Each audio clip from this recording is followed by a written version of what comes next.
اور چلیے خبروں کی شروعات کریں گے اس بڑی خبر کے ساتھ جس پر سبھی کی نظریں لگی ہوئی ہیں۔ ڈیموکریٹک پارٹی کے امیدوار جو بائیڈن نے امریکہ کا صدارتی انتخاب جیت لیا ہے۔ امریکہ کے نومنتخب صدر جو بائیڈن نے قوم سے اپنے پہلے خطاب میں کہا کہ وہ وعدہ کرتے ہیں کہ وہ ایک ایسے صدر ہوں گے جو کہ تفرقہ پھیلانے کے بجائے لوگوں کو آپس میں ملائے، جو نیلی ریاست یعنی ڈیموکریٹس یا لال ریاست یعنی ریپبلکن نہیں دیکھے گا بلکہ پورا امریکہ دیکھے گا اور اپنا پورا دل و جان لگا کر اپنی قوم کا اعتماد جیتنے کی کوشش کرے گا۔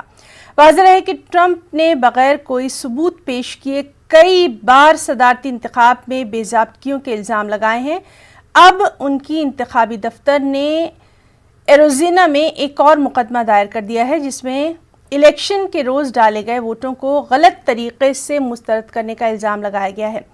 بائیڈن اور کملا ہیرس کے لیے مبارکباد کے پیغام موصول ہو رہے ہیں۔ جو بائیڈن کو دنیا بھر سے مبارکباد کے پیغامات مل رہے ہیں لیکن ان کے سب سے بڑے حمایتی ان کے گھروں میں ہیں۔